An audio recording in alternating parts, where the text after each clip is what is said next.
Well, one thing that I've noticed about INFJ teenagers, INFJ pupils, or high school pupils, say, before their transition, for example, to university, is that oftentimes they are an interesting mix of serious and rebellious. Usually INFJ in school are not, they're not very rebellious in an outward fashion.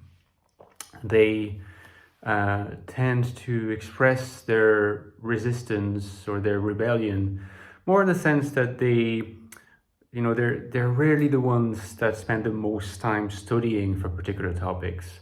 Often young or teenager INFJ teenagers, they tend to do enough so that they are left in peace, so that the teacher doesn't bother them, so that they can progress from one year to the next without repeating.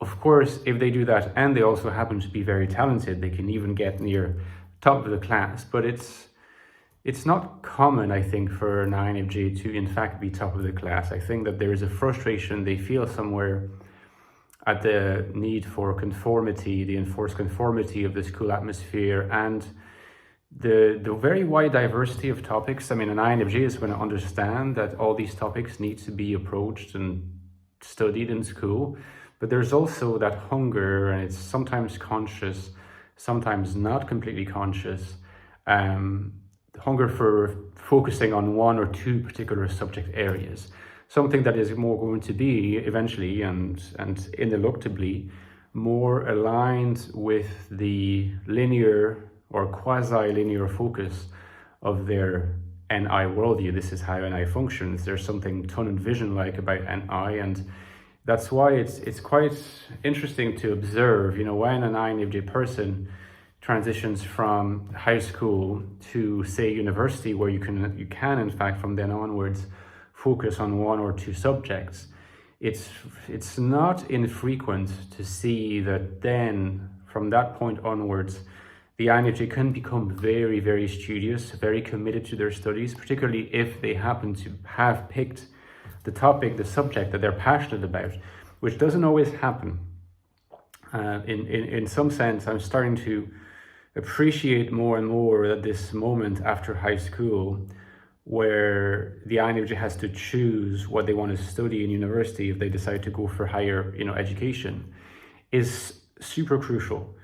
It's not just about, oh, you should pick what you like, is that you should really, really ask yourself in a deep way whether, even if you have given yourself like the time to choose what you like, whether it is really what you like.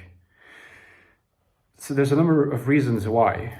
One reason is, a characteristic of INFJs when they're in school is that, like I said, they don't tend to be the most studious of students. They tend to take it easy in a way that is relatively disguised. They are good at coming across as relatively serious, relatively formal, relatively dependable. Their grades tend to be fairly uniform, but they know deep down that they're not giving it their all, but they tend to kind of be good at a lot of different things, and I haven't got to the stage where they're focusing on their one or their two things. But INFJs often tend to be good at different things, and you could give an account of that in terms of their functional makeup, in terms of their cognitive stack.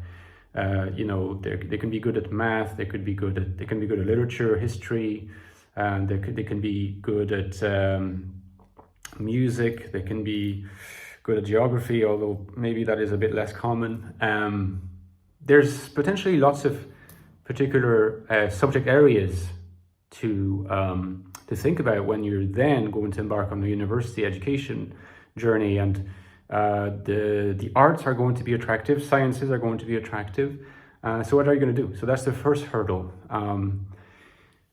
The second hurdle is that particular phase of INFJ life is also a phase where the competing demands of the mode of existence that I call the adaptive submissive and the mode of existence that I call the solipsist, they're competing with each other. The INFJ is looking for the kind of mode of living, the mode of being that they feel most comfortable with. And in fact, in a sense, at that particular stage, it's better to listen to your solipsistic urges rather than your adaptive submissive urges, because the adaptive submissive is more likely to try to conform to what others are expecting of them. Primarily their parents, but perhaps people outside that, like closest to circles as well. And it's not infrequent for INFJs to end up picking a particular subject area that they have rationalized is what they're most passionate about, but in fact isn't, but is the most aligned to the expectations of other people via a particular somewhat dysfunctional use of FE or FE kind of, reverted FE or FE upside down. That can happen often, and it can lead to a lot of frustration down the line. So it's very important to take that step seriously, do a lot of soul searching, and make sure that what you decide to go for is what you're passionate about, and that you make that decision in a way that is as impervious as possible to the influence of others, because otherwise you will regret it. And a lot of defense mechanisms, a lot of rationalization, intellectualization, denial sometimes can really manifest themselves at that particular point. However, if the right choice is made, like I said, INFJs can often turn out to be extremely studious, extremely dedicated, and in fact go on to have productive academic careers, or non-academic careers, because there's obstacles and challenges linked to that particular period, the period in university, that is worth exploring as well. But I will do that in a later video. As a reminder, if you want to learn more about the adaptive submissive INFJ, the solipsist, and other kinds of INFJ, my book, The Infinite Soul, is out. It's been out for a few months now. INFJ Life in the Modern World, on how to find meaning, purpose, value, and rich life in a world that is often seen as hostile to us, namely this world right now. And if you have the book, if you loved it and would like to drop a review, please do, because it helps with the referencing, right?